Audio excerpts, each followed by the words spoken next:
one other fundamental or important technicality about the billion a day, 365 billion a year for the people that right now are only living on $1 a day, which are the poorest people in the world. And by having an extra uh, dollar a day, their lives would change.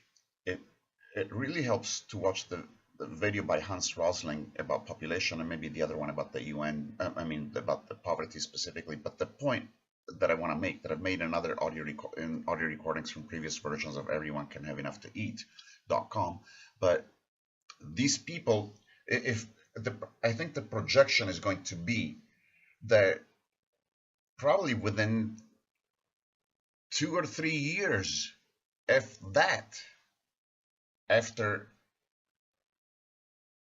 the world gives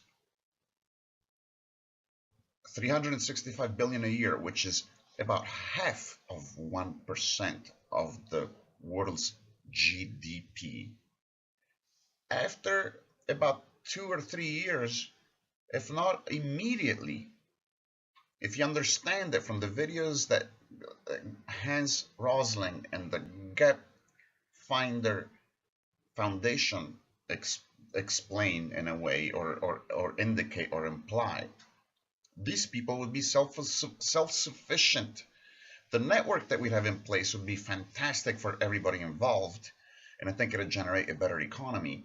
But the point is that even though I think it would only behoove us to keep doing this every year, if Sophia Loren and Paul McCartney or whoever launches this thing, Mark Zuckerberg, like I said, even though it would behoove us, if necessary, to keep giving less than 1%, because 365 billion a year is half of 1%. It's 0.5% of the money that the world has. Okay, even though, okay, what I was going to say, necessary or not necessary, right now it's necessary, but these people would not need it anymore. It would not be necessary immediately, and or within a very short time. They would be self-sufficient,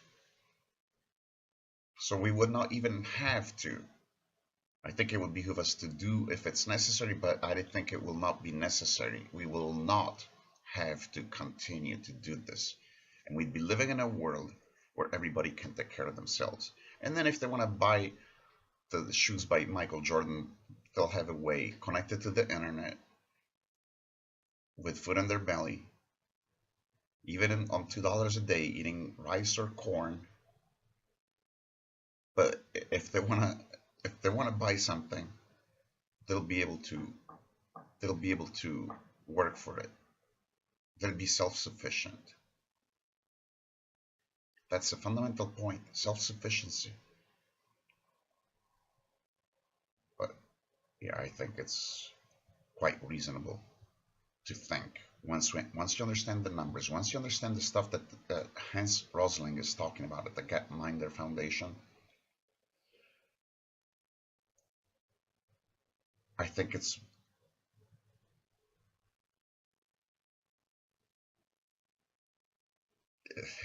perfectly reasonable that we would soon have a site where people can click, or a button on their Facebook or Twitter or whatever. It's like, if it's green, then we know that extreme poverty does not exist anymore, because if that button is green on your smartphone, you know that there are no longer people living on $1 a day. We have people living on $2 a day, and with $2 a day, they're smiling.